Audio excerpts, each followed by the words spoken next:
Hello, everyone. Welcome to this week's TRG 30, where we are listening to you each week. And in fact, prior to today's session, as always, we ask about the things that are on your mind. And thank you to folks like Raleigh and Douglas and Val, who asked great questions that we have put in the queue for my guest today.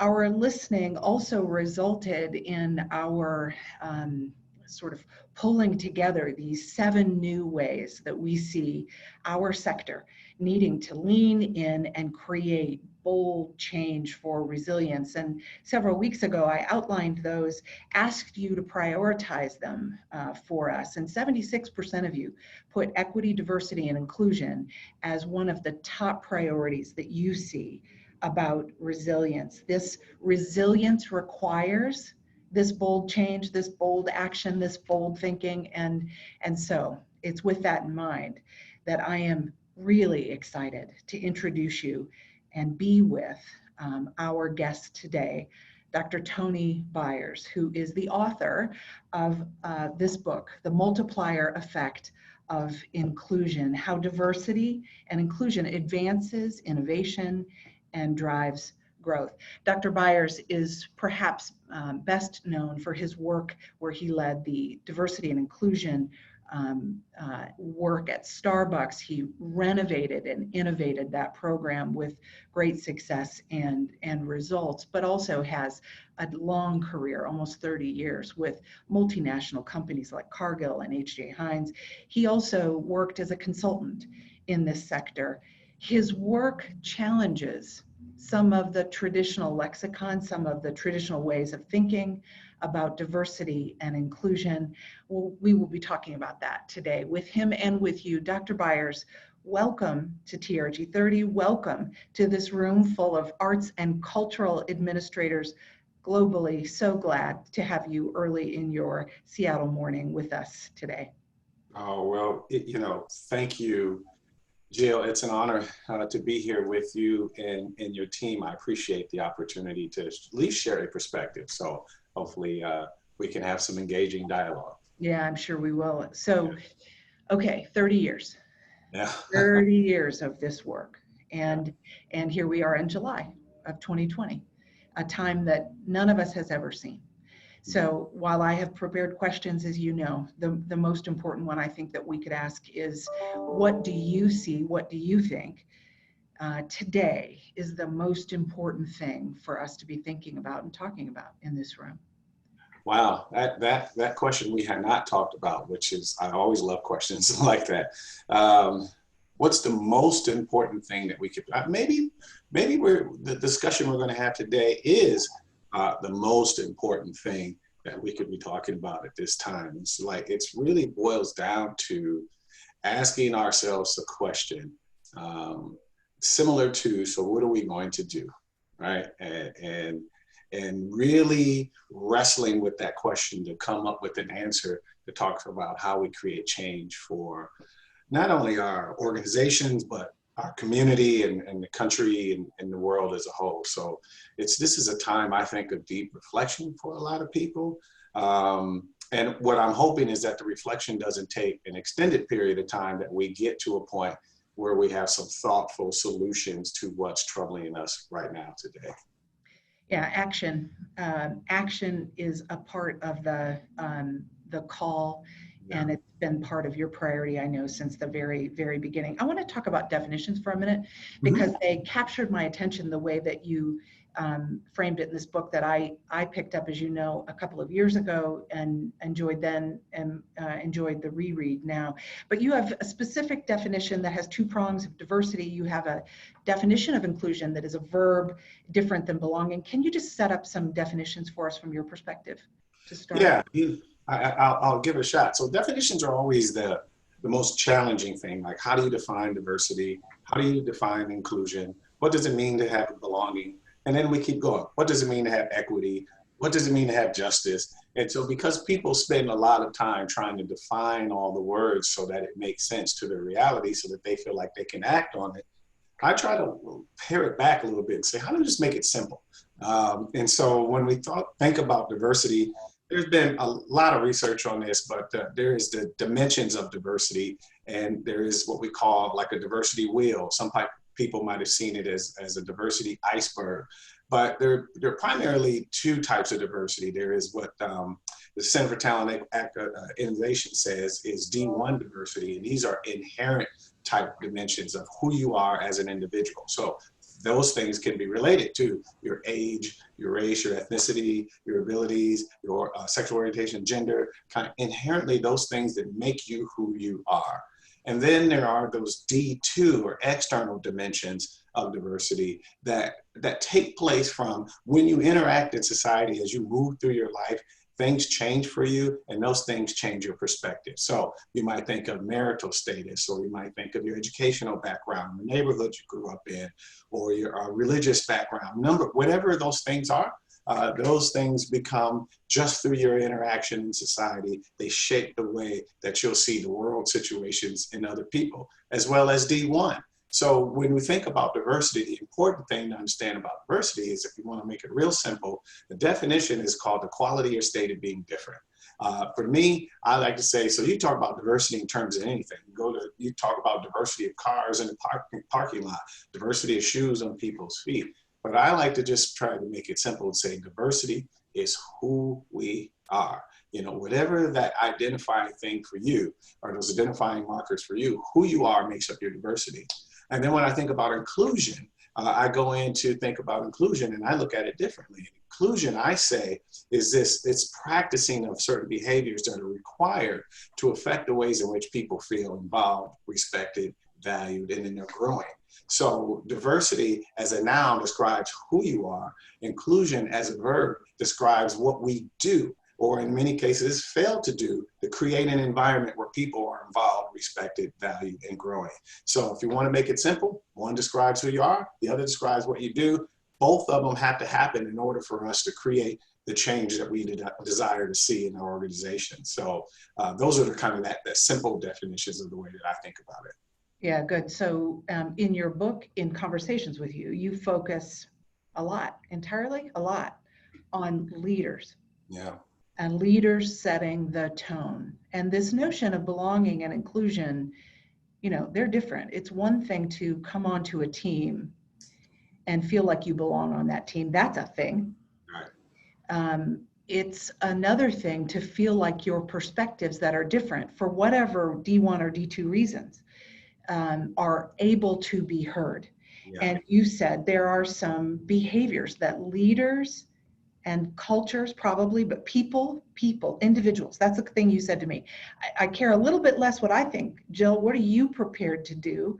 I like that push. So leader behaviors, and you've got a list, they all start with C's. I like the alliteration, but there are 7 of them that you talk about in the book. I'd love for you to describe some of them, because these are actions that people can take. I feel like, are there a couple you could set up and say, leaders, do this or do that, maybe? Yeah, you know, and I'll be happy to share the 7 definitions. In many cases, I can pull it up right now and just show people, just so that they can have a quick visual, so that you can just follow along with me with what I'm seeing. And so what I think about okay, just one second here, let me pull it up. But as I think about the behaviors, I think it's vitally important that we as an institution or as leaders really start to think about what it is that we can do. Now, here's the most fascinating thing. I work with a lot of CEOs, leaders of major organizations. And as I tell people, I've never met a person who says, I'm not for diversity. Just never met one of those individuals who are leading organizations. And they say, Tony, I like what you're saying. I'm for it. I believe it. But the very first thing that comes out of their mouth after that is, but what do you want me to do? And so what I've noticed is that a lot of people, or a lot of leaders, were struggling with the actual, what should I do in order to make it real? Now, even though they've been given some ideas about, hey, just hire more people or just practice diversity, they still struggle with those things that are going to be be required to change their overall environment. And it's not that they don't know it, it's just that we haven't gotten to this point where we are thinking about what's going to be required in order for us to lead it this way. So one of the things that I always tell people is that curiosity is absolute essential for a leader who wants to be a person who's practicing the behaviors of inclusion. It's like, how do you maintain an open mind? How do you get alternative perspectives and views, and how do you allow them to contribute to a situation? Your ability to communicate in various ways and different opportunities, your ability to challenge yourself and your teams and your environment to think and behave differently as another option for those behaviors. And then we move on to your ability to be collaborative, not just with your team, but across teams or across communities or across different industries in order for you to understand and gain a broader perspective. Giving credit is one of the most popular ones, and I'll talk about that, or we can talk about that when the opportunity comes up. But how do you give credit for people for their contributions, whether they're large or small? Being a change agent, what's your willingness to think and act and create change? And then my all-time favorite is just consistency. Like, how consistent are you practicing these behaviors? So what we know through various types of research, pulling together my experiences and do some general research, is that when leaders have a combination of these things or all of these things, that they're more likely to create an environment that values inclusion. And as a result, they're more likely to get an environment that advances innovation, advances growth, and then people feel like it's the right place for them to be. Yeah, it's super interesting. The idea that the action, how critical these action steps are, and the idea that that you make, that, and in fact, your book cites, just having diversity on your team doesn't do anything. No. Having a diverse group of people doesn't do a darn thing. You have to act sustainably differently. It's also interesting to me that the book itself, and you cite it, you've got research from 30 years of work. You've got research from people who study about this work. And I like data. Boy, as much as the next person, I value data. I'm super curious, though, about why we need data to encourage us to have this conversation. Yeah. I wonder if you'd reflect on that. You told me a great story about that, in fact. Yeah. So it's a good story. So, it's the data about performance of organizations that do diversity and inclusion well. Like they get higher growth rates. Like they're 70% more likely to capture new markets when they're thinking about growing their business. There are some things around 33% better profitability when you have an ethnically diverse organization. You're more likely to outperform your peers in this profitability space. And that's not North America based. We also see some of these numbers in Western Europe as well.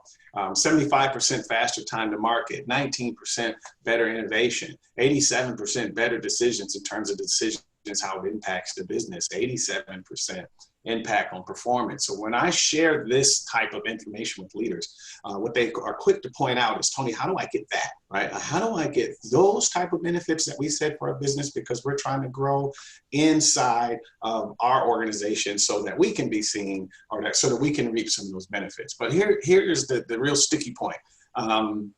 When you share that kind of data with leaders, they say, I want it now. Now, all of a sudden, I can get excited about diversity. And I was at a conference where a woman who we had shared some data with their leaders, and the leader got up and talked about how he envisioned their organization changing because of those data points.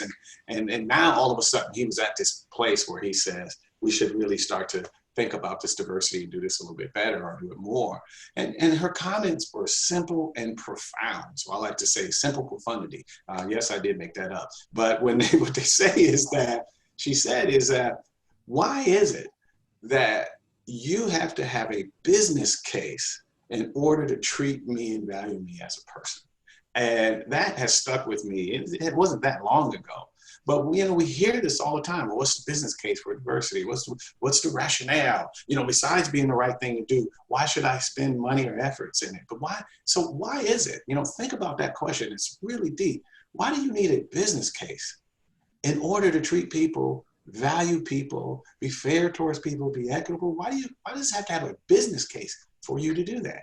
And that is a challenging question for many. You know that I came upon your book because in our sector,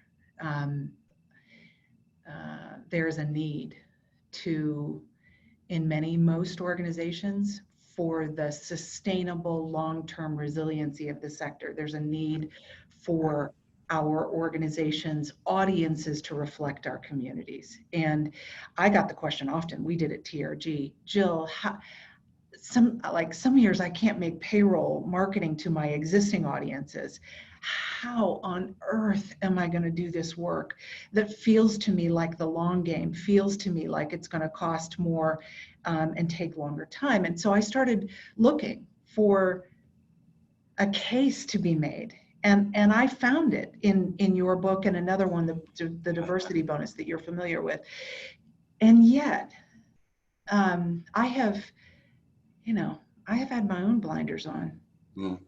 And I am doing the work to learn and listen and see that we must first, as a sector, I'm concluding, as a sector and as our own organization, do our internal work. Like, get it, it's sort of human, right? Do your own work first. Yeah. And if you do that work first, then I feel like that's true. That's an ellipsis at the end of that sentence that I sort of want you to finish, but I just make that observation. Yeah. Well, first of all, having our own set of blinders makes us human. So congratulations. We all have our own set of blinders. What is interesting is the juxtaposition between doing your own work and people are saying, well, how long is it going to take you to do your work before you get around to the value and need part, right? Because we've been trying to get you to see this for put 150 years, go back further, 8 months, 5 years, whatever the number is. And yeah, you have to do your own work, but how long is it going to take you to do this work for you to value me? And if it takes that long of a time for us to value people, then that's the challenge of trying to do our own work versus making sure that we live a life or run a business that can value others. And also, let me just say, for those organizations who are at a point where they're starting to see their growth, their profitability curve level out, that is the most important time to actually start to infuse some diversity and inclusion perspectives into your way of operating, because what the data tells us is that if your company has an S curve, a growth curve, and you start to see a flat line, that you have to get to this point where you provide some level of innovation.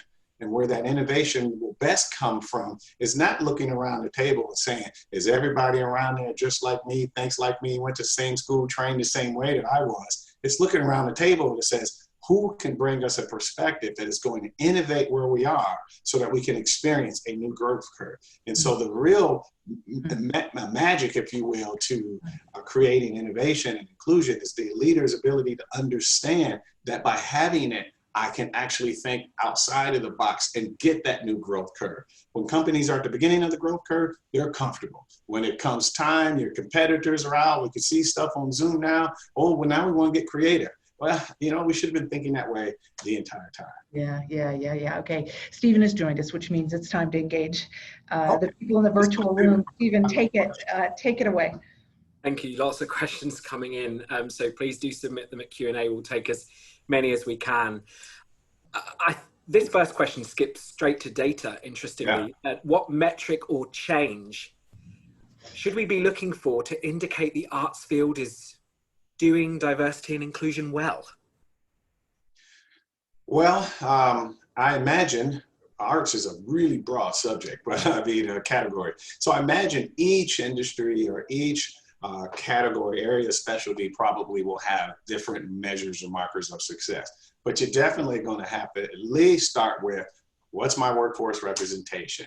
Then you can get into, how do we look in terms of a workplace? Are we diverse? Do we represent the communities we live in? Do we represent the communities we serve? Do we represent the communities we aspire to be a part of? That is one marker, so workplace. workforce. The second marker I'm going to call you is workplace. I mean, let's just like look around our environment and see what's happening inside of our organization. Are people satisfied with their work? Are there high engagement levels? Are people leaving? Are they staying short periods of time and, you know, coming in and out? Do we find one person and then we bring that person in and we find that that one person is not adjusting to the culture for some reason or not? And then we make the mistake to say that we hired the wrong one person versus looking at our own environment and organization. So then there's what's happening inside the workplace. And then last, and maybe equally important, is what's happening in the marketplace. Who are we reaching? Who are we touching? Are we growing with that new touch inside of the communities that we're interacting with? Are we seeing increases in our ability to serve the community within the arts? So now there are some specific things that are related to each category, but those are just a few things you can start with. What's your workforce look like? What's your workplace look like? And what are you doing in the marketplace? Thank you. There's two questions that I want to combine here. First, from Peter, the great challenge in the non-profit sector is that the recruitment process is dysfunctional. Board members suggest people who look like them. Another question, Dr. Byers gives an example in his book of an executive going to the National Black MBA conference as a way to open his mind to talent recruitment and how they engage with the pipeline of hiring in that business. The arts don't have a similar pipeline opportunity. So to both of those questions, how do you reinvent the recruitment process and how can the arts specifically address this critical talent pipeline issue?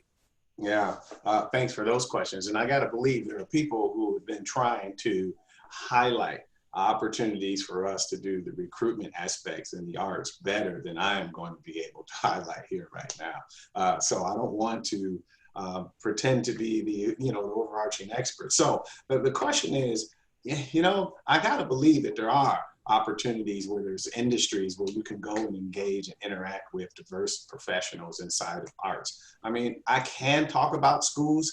We can talk about historical Black colleges and universities that have some arts programs. I don't know who's interacting with those individual programs. I'm confident that they're doing things and exposing individuals from different backgrounds and perspective to the arts, and they're looking for opportunities to build partnerships and relationships with organizations like yours in order for their students to find professional opportunities and growth. So the other thing about recruiting is hard because, the thing that we look at is we sometimes think about a blanket recruiting effort where we just say, every position, we're going to make sure that we have, we're going to go out and find diversity. And that might make sense. But there are also, how do you reflect on your organization and take a critical look at what are the critical positions that we need to feel that we can have in terms of decisions and leadership making where we can build diversity. So here's why this is important. I got an organization that goes out and they bring in a bunch of new hires or entry-level position at diversity, and those individuals stay and they're satisfied and they eventually move on. And then I have organizations, and we see this from the data with UK, is that when you have more diversity, both gender and ethnicity at the leadership levels of the organization, what you find is that the diversity throughout the rest of the organization opens up. And so there is this ability to have some or more of the key decision makers' leadership opportunity, people in positions, so that we can experience what the entire organization. A couple of reasons why, I'll make them quick. One reason is that the people who come to the organization who fit these diverse backgrounds or categories see people and think, it's possible here for me. The other reason that we see in this data is that it just opens up the way people or leaders are thinking about bringing in talent. So I say, this person, we should look at this person. Yes, they do have a different perspective, but so do I. So it makes it just easier for people to kind of integrate into the organization. Douglas asked a question similar on this theme actually, and talks about the efforts in his organization, but asked very specifically, are we obligated to terminate some of the current staff to hire here? Let me stop and is it acceptable to make strides? I gotta stop you, Stephen. I like you. I like you. But if you know how many times I've heard this question in executive leadership teams, we only got 5 people who used to get diversity means I have to fire someone. And not once has that ever been a suggestion that in order to build diversity, you fire someone. You terminate people due to performance, and poor attitudes and all these other things. But we as leaders have the unique opportunity to build diversity in more creative ways than saying, what can I do? I see organizations that end up creating different roles. I see them expanding. I see organizations where we don't have money, where they get creative in terms of looking at developing talent and giving them that talent and opportunity for pipeline into role growth when the opportunity comes. I've seen opportunities where organizations sharing talent so that they're sharing expenses. I mean, the arts community is probably one of the more creative communities and industries that we have in the world. There is no way I can allow the arts community to sit here and say, well, what can I do? I just don't have the space. You can be creative. Yes, you can. And it requires us to be creative and do some things differently if we're going to be successful. One final question, Rayleigh advanced before today around whether inclusion covers the most marginalized segment of our population, people with disabilities. Whenever I go to these seminars, there is no mention of professionals with disabilities. Yeah, well, and the disability community is right in this perspective that it's just not talked about enough. And it is considered the largest group of diverse individuals because at some point in time, every single person could be a member of the community or disabilities community. So is it a part of the conversation? Yes, because inclusion, again, is an action. So I'm not counting it necessarily an inclusion piece. Yeah, I'm counting it in a diversity piece because it's who you are, right? This is who these individuals are, all right? Now, my job is to have behaviors that involve and engage and capture them. We see this with larger organizations where they have now, what we used to have under the previous U.S. American administration, disability utilization rights for large organizations, where we're actually starting to count or quantify the number of individuals who identify with certain abilities, and then making sure that we have good utilization rates. So it's been a long road to have parity in terms of thinking about this. So the question is accurate, but the answer is yes, it definitely is a part of it because it's who you are. Now, the question is, what are we going to do? And that's where we got to get to. Yeah, what are we going to do? Okay, Dr. Byers, gosh, we could use another 30 minutes, another 2 days. Stephen, just let's hang with us, Dr. Byers, because this isn't the last time we're going to hear from you. Want to remind everybody who's still here, upcoming TRG 30s, we're going to be talking about the question, with whom will you gather next week, now and in the future? Again, with bold resilience in mind, how are we thinking about community engagement and audience engagement? We'll be starting a new kind of tranche on TRG 30, live from the stage, examples of how people are innovating and distributing and showing up now as performing arts and cultural institutions. And I'm pleased to say that, as I did last week, the chief artistic and executive leader at the Guthrie, Joe Hodge, will be with me at the top of August. One other point before I turn it back to you, Dr. Byers. Our invitation to you now is to, as always, join the 500 plus organizations who have signed up to our international COVID sector benchmark, partnered with Purple 7, free to you. The URL is down there at the bottom. Also a great announcement today that we are also partnering with SMU Data Arts, and the National Endowment for the Arts has awarded this effort a chairman's grant to help fuel the effort that together we are engaging in to collect, analyze, and help you be in deeper understanding with how your communities are engaging during this time.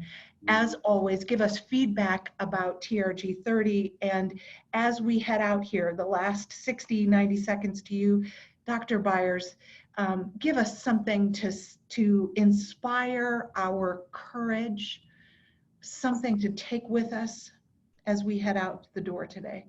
Yeah, well, okay, there's maybe one or two things. And one, just people, we just have to remember that D&I, diversity and inclusion, is definitely going to make our teams and our opportunity stronger. And the way that this happens is through consistent practice of the right behaviors, and then we'll get the change that we want to see. So I really want to just encourage people to dig in and try to see where they can make this happen. You shared a report with me that was through the New York Times. And it was a group of individuals making a list of demands about the arts community. And someone wanted to know my thoughts are really simple. It's that, you know, really reflect on why is it that a group has to create a list of demands in order to be valued? Why did it create in the first place? Why was it created? Is it something about their experience? And so what we're trying to do is, what do you think of it? What do you make sense of? Is it too aggressive? Is it not aggressive enough? But why is it that people are at this point where they have to make this demand for value? And this is what you see in the streets and the community across the globe. People are trying to be recognized and valued as human beings. And it's upon us to be able to say, why is that the case? And what am I going to do about it? So the question is back to all of you. What are you going to do different? Okay. Dr. Byers, thank you. I appreciate it. And thank all of you who've joined us again for TRG 30. We'll see you next week. Give us feedback. Have good weeks. Dr. Byers, thank you. Thank you, Stephen. Over and out. Bye, everyone.